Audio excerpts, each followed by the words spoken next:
মুসলমান ভাইয়ের আমার, গভীর মনোযোগ।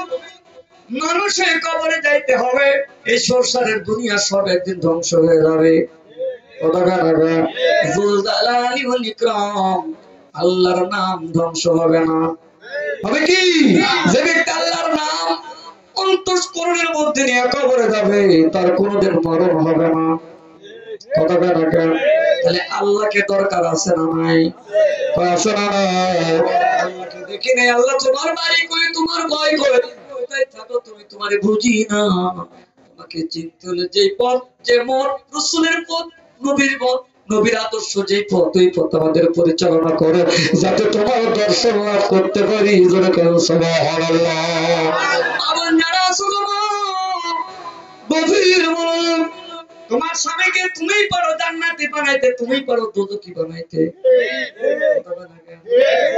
আপনার স্ত্রী যদি মনে করে মরার পরে তোর হাবিয়া খাটা লাগবে না, যতদিন বাঁচবে তোরে হাবিয়া খাটাবো, পারে কি পারে না?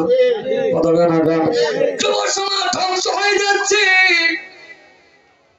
পাপে পাপে নারাজ হয়ে গেল, ধ্বংস হয়ে যাচ্ছে। আমি সমাজ সংস্কার না করে শুধু বলে আল্লাহ বাঁচাও, আল্লাহ বাঁচাও, কোনদিন সমাজ সংস্কার হবে না। যেখানে বাখারি সেখানে বাখারি লাগাও, যেখানে বোখারি সেখানে বোখারি লাগাও, দেখবা মানুষ এমনি ভালো হয়। সমস্ত মানুষ গোলাম, খোলামেলা ময়দানে যায় না, আল্লাহর কাছে হাত তুলে কাঁদে, মালিক মালিক রে। যুব সম্প্রদায় ধ্বংস হয়ে গেল জিনা করতে করতে, এই দুনিয়া শেষ হয়ে গেল।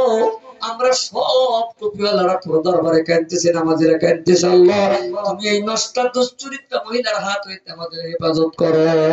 আল্লাহ শোনে না, কে যেন ডাকতে কই সারা জীবন ডাকবে, আল্লাহ শুনবে না। এদেশে তোর পাগল আছে যিনি বাইজিদ বুস্তামি রহমাতুল্লাহ আলাইহি, আল্লাহর ওলি নাকি যা বলে তাই হয়। আল্লাহর ওলির সঙ্গে নাকি আল্লাহর সুন্দর সম্পর্ক হয়ে গেছে। চলো আমরা সবাই তার কাছে যাই, তার সঙ্গে হাত তুলে এত আল্লাহর কাছে কাঁদি, দেখি তার হাতের ওসিলায় আল্লাহ মাফ করে নাকি। দেনার মালিককে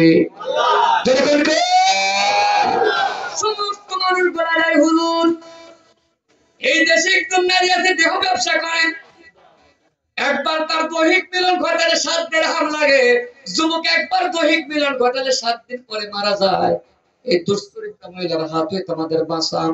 হুজুর কয় তোমরা কাঁদো, সবাই আল্লাহর কাছে কাঁদো, দেখে আল্লাহ কি করে। কাঁদে এতটাকে আল্লাহ তো শোনে না। কি করতে হবে? কয় তোমাদের লাগবে না, আমি দেখি কিছু করা যায় কিনা। আল্লাহর ওলি রাত গভীর হতে চলেছে, একজন একটা মুসাল্লা জায়নামাজ একটা বগলি করে পাগলের মতো একজনকে নিয়ে বেশ্যা দুশ্চরিত্র নারীর ঘরের দরজার সামনে যাই দাঁড়িয়েছে। যখন দাঁড়িয়েছে, আমি যত বড় মৌলবী হয় না কেন, আমি যত বড় বক্তা হয় না কেন, আমাকে যদি সিনেমার হল থেকে টুপি মাথায় দিয়ে বের হতে দেখেন, আমার আজকে শুনবেনি? তার কথা করে শুনবে না, শুনবেনি? ও হুজুর তুমি এই যাইতে হুজুর তোমারে পীর পীর করে হলি হলি করে, আর বেশ্যা মহিলার ঘরের দরজার সামনে দাঁড়াইছো, তুমি তো বড় বড়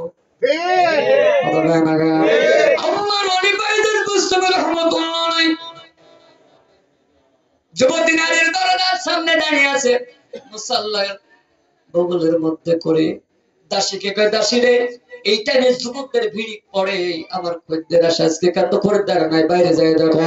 দাসী যায় দেখে আল্লাহর ওলি বাইজিদ বুস্তামি রাহমাতুল্লাহ আলাইহি দুশ্চরিত্রা পতিতলার দরজার সামনে দাঁড়িয়ে আছে। বলে কর আল্লাহু আকবার। সেই যুবক যাই কয় গুনাহ করছি কিন্তু হুজুর দেখলে বড় গুনাহ হবে, আজকে যাওয়া যাবে না, ঘুরে চলে আসতেছে। কয় ও নারী আর ব্যবসায়ী লাল বাতি জ্বলবে, কারণ আল্লাহর ওলি বাইজিদ বুস্তামি দাঁড়িয়ে আছে। কয় তাই বলে ফকির মিসকিনের দরবার না, আমার কাছে আসলে মোটা অঙ্কের টাকা লাগে। দাসী এসে কয় ও হুজুর এখানে সব রাতের অন্ধকারে সারা রাত দাঁড়ায় থাকলে কাম হবে না, আমার মালিকের কাছে যাইতে হলে টাকা লাগবে। কই তাই নাকি? এই নাও টাকা, বিনিময়ে তোমার মনিবের সঙ্গে দেখা করায় দাও। যাইয়া মহিলাকে বললেন, যুবতী নারী কই ভিতরে নিয়ে আসো, হুজুর গেছে পতিতলায়। কোথায়? কথা কয় না কেন? এই কথা করছে না কেন? পতিতলায় যাই না, বেশ্যার দুশ্চরিত্রা নারীর কাছে যায়, একবার দিকে মাথা সাপড়ায়, কয় মা গো আজকের রাত্রে টাকা দিয়ে তোমার কি খরিদ করেছে? আমি কয় হ্যাঁ। কয় আমি যা বলবো তাই করা? বলে হ্যাঁ। কয় মা গো এই পোশাকে তোমার ভালো দেখায় না।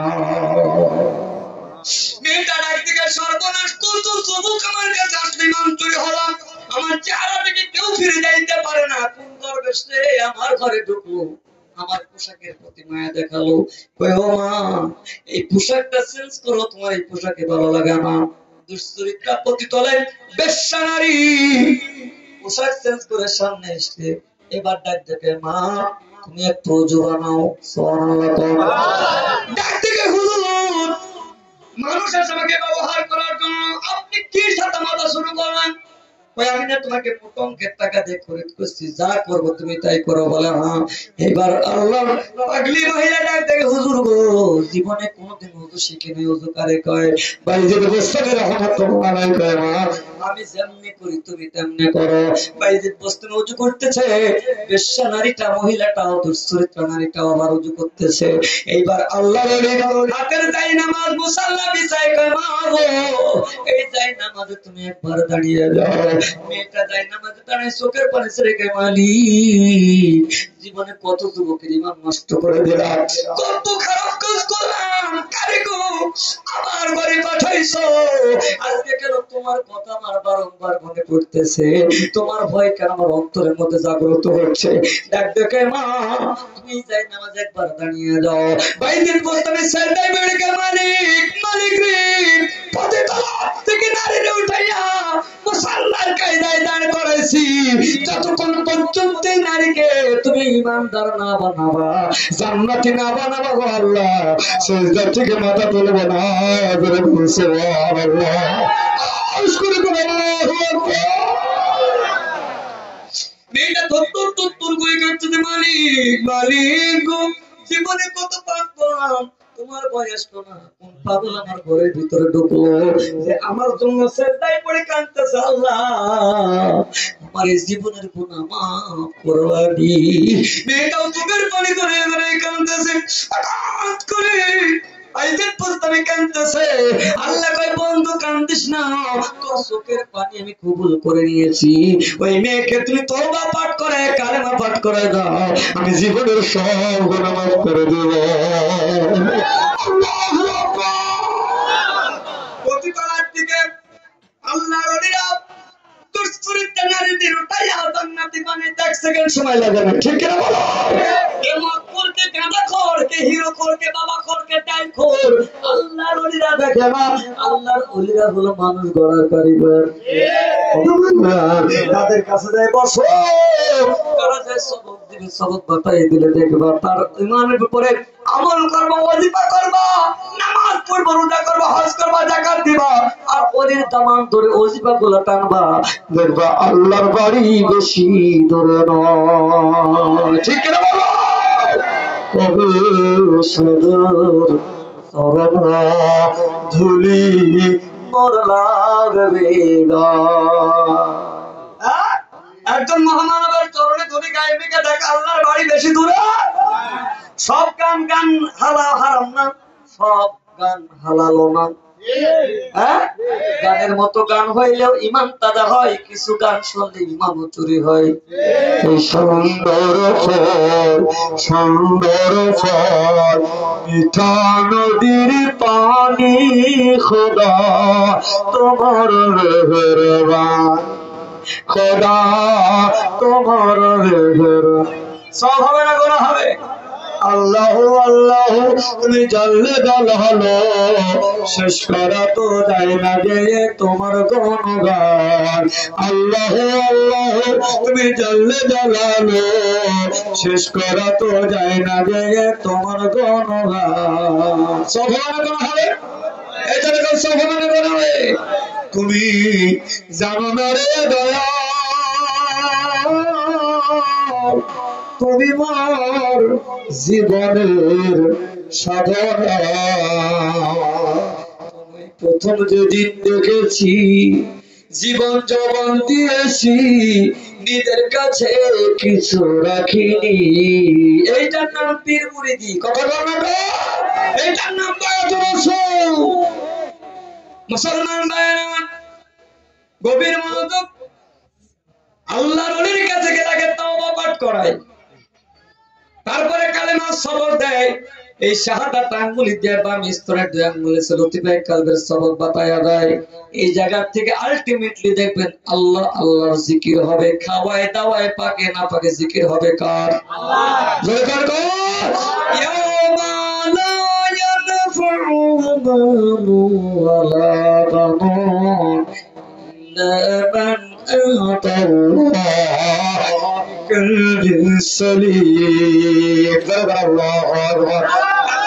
বেটা বেটি স্ত্রী সন্তান তোমার জীবনে কোনো উপকার আসবে না, কোন কাজে লাগবে না, ইল্লা বিকালবিস সালিম, পবিত্র কলব নিয়ে যদি আমার কাছে আসতে পারে আমি আল্লাহ ওয়াদা দিলাম মরার পরে মাটির কবরে হিসাব নেব না। ইল্লা বিকালবিস সালিম অর্জন করতে হলে তোমাকে বায়াতুর রাসূল মুর্শিদ ধরা লাগবে। এই কথা কই না? আসমানের মালিক কে? আল্লাহ। জমিনের মালিক কে? আল্লাহ। আমাদের হায়াত মতের মালিক কে? আল্লাহ। এই কথাটা আল্লাহ কোরআনে কি বলছে বলবো আমি? ইন্না রাহমাতুল্লাহি কারীবুম মিনাল মুহসিনিন। আল্লাহ বলে আমার রহমত, আমার বরকত, আমার দয়া, আমার করুণা যদি পেতে চাও আমার মুহসিন বান্দাদের কাছে, ওলিদের কাছে চলে যাও, সেখানে গেলে আমি আল্লাহর রহমত পাবো। আল্লাহ সুন্দর ভাষায় আমাদের জানাই দিলেন নাজাতের জন্য কোথায় গেলে আপনার মুক্তি মিলবে। কথা বলছো না কেন? আমরা যদি কিছু না বুঝি, ইমাম সাহেব হুজুর গেল, হুজুর আমাকে নামাজটা শিখিয়ে দেন, হুজুর আমাকে দোয়াটা একটু শিখিয়ে দেন, হুজুর আমাকে তায়াম্মুমের ফরজগুলো বলে দেন, হুজুর আমাকে হুজুর পরিবেশটা দেখায় দেন। আমরা জানার জন্য অজানাগুলো জানার জন্য জাননেওয়ালার কাছে যাই। কথা বলেন না কেন? আমরা যেটা জানি না, যেটা চিনি না, যেটা বুঝি না, এটা জানার জন্য বোঝার জন্য একজন শায়েখের কাছে যাই। কথা বলেন না কেন? যার মালিক আল্লাহ, শায়েখের ওসিলা ধরে কাঁদলে খুশি হয় কে? আল্লাহ। জোরে বলেন কে? আমার কথা আল্লাহ না শুনতে পারে, যাদের কথা আল্লাহ শুনে, যিনারা শুনাইতে পারে, তাদের ওসিলা করলে আমার আসমানের মালিক খুশি হয়ে যায়। ঠিক কি না বাবা? মুসলমান ভাইরা আমার, আবার অনেকে বলে রাসূলের সময় মারিফত ছিল না। এ ভাই বলে কে বলে? আমার বাজানতে আমার রাসূল তো মারিফতের দরিয়া ছিল। কতক্ষণ আগে সাহাবা আজমাইনরা আল্লাহ রাসূলকে মহব্বত করে হাসিল করেছে। কতক্ষণ আগে আবু আব্দুল্লাহ গরীব সাহাবী, বুখারী শরীফ দেখো, কিতাবের মধ্যে খুলে দেখো, আবু আব্দুল্লাহ গরীব মানুষ, পুরো কোন দিনও পথ চলে না, হুজুরের সামনে বসে আছেন। আল্লাহ রাসূল ডাক থেকে আবু আব্দুল্লাহ, তো গরীব মানুষ, তোর তো ইনকামের সোর্স নাই, কিন্তু কালেমা পড়ে তুমি মুসলমান হয়েছো। আমি নবীকে কালেমা পড়ি, নবীদের স্বীকৃতি দিয়েছো। রাসূল আমার একটা উটনি দিয়ে দিলেন, গাবনি উটনি দিয়ে কলের বাজান, এটা নিয়ে যাও, যেদিন যতটুকু দুধ প্রয়োজন, পিঠের উপরে হাত লাগলে অতটুকু, তোমার যতটুকু প্রয়োজন অতটুকু দুধ দহন করে তোমার পরিবার পরিজনকে নিয়ে চলবে। সুবহানাল্লাহ। আল্লাহ নবীজি উটনি দিলেন, আবু আব্দুল্লাহ দরবার থেকে বিদায় নিলেন। কিছু দূর যাওয়ার পরে একদিন, দুই দিন, তিন দিন, হঠাৎ করে উটনি হারিয়ে গেছে, কোথাও উটের খবর পায় না, ইনকাম সোর্স বন্ধ হয়ে গেছে। মনটা বেজার করে সারা জায়গায় তল্লাশি চালাইছে। এই পাহাড় পাহাড়, মক্কাতুল মুকাররমা, মদিনাতুল মুনাওয়ারা, সমস্ত জায়গায় করে কোথাও উট নাই। পাগলের মতো এসে রাসূলের দরবারে মনটা খারাপ করে দাঁড়িয়েছে। আল্লাহ রাসূল কে সাবির ইয়া রাসূলুল্লাহ, ইয়া হাবিবাল্লাহ, ও নবী, আপনি একটু উটনি দিয়েছিলেন, 7 দিন যাবত হারিয়ে গেছে। আল্লাহর রাসূল সারা জায়গা খুঁজলাম, কোথাও উটের সন্ধান পাইলাম না, তাই আপনার কাছে আসছি। আল্লাহর রাসূল কয় মন খারাপ করো না, যেটা গেছে তারে যাইতে দাও। কই নবী গো, আমি জানি যে নবীর দরবারে নালিশের জন্য এসেছি, আমার রাসূল উটের খবর বলতে পারে। যেরকম সুবহানাল্লাহ। আল্লাহর নবীর সামনে দাঁড়িয়ে গরিব থেকে বন্ধনে কাঁদতে চোখের পানি করে করে করলেন। নবীও চেহারাটা লাল হয়ে গেছে, চোখের পানি ঘরে ঘরে কাঁদতেছে। ইয়া রাসূলুল্লাহ, ইয়া হাবিবাল্লাহ, আল্লাহর বন্ধু, আর কোথায় খুঁজবো খোদার জায়গায়? আল্লাহ রাসূল বলে আবার তালাশ করো।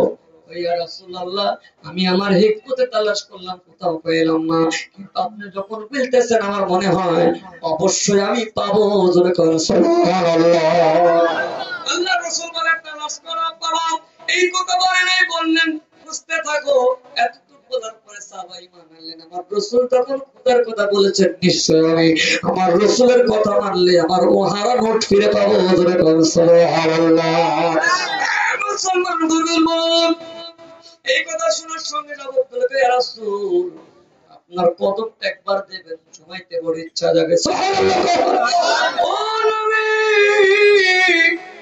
আপনার কদমটা একটু কদম বুঝি করব, পূর্ণিমার চাঁদ।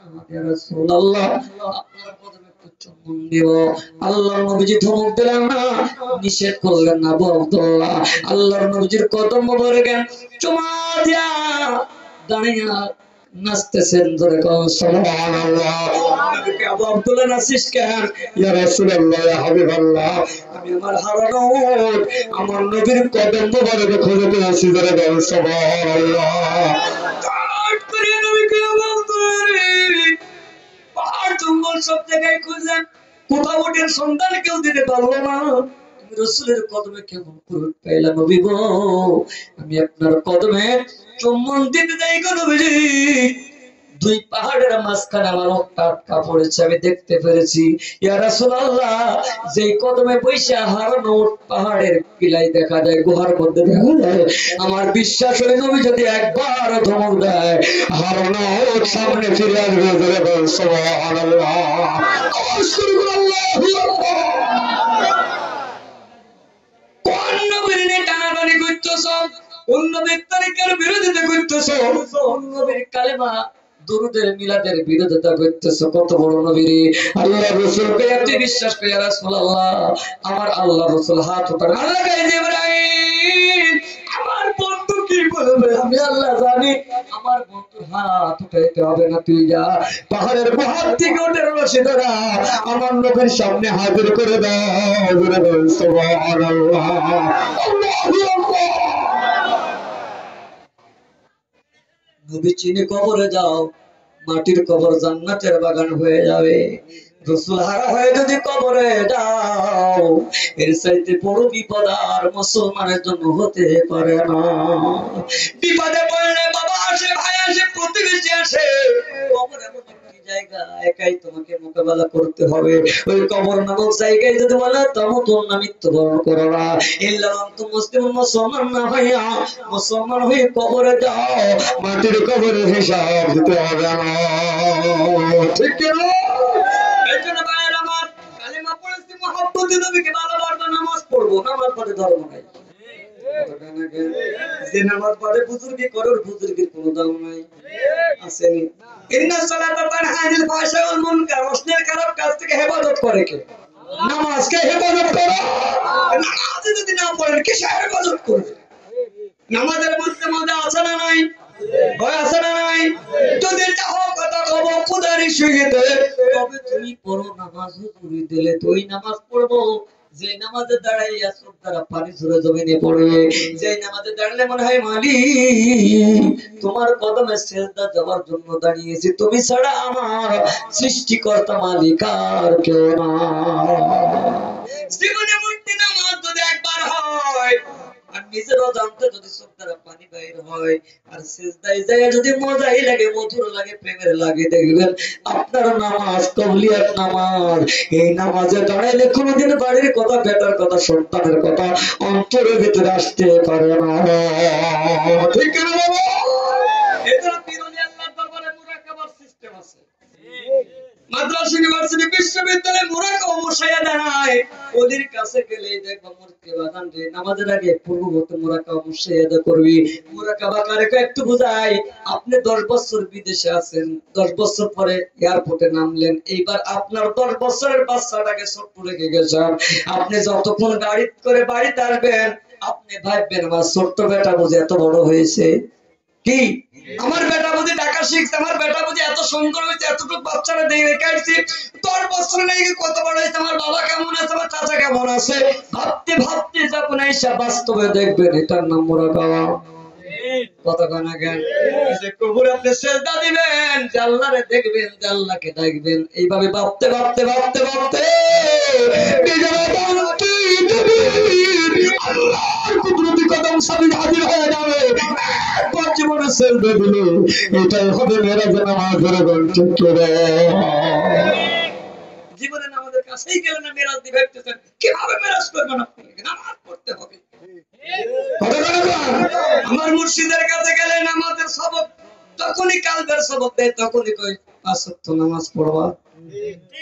একটা জাকের বলতে পারবা না, পীর বলে না তোর নামাজ দেখবে না, তোর নামাজ আমি পড়ে দেবো যা।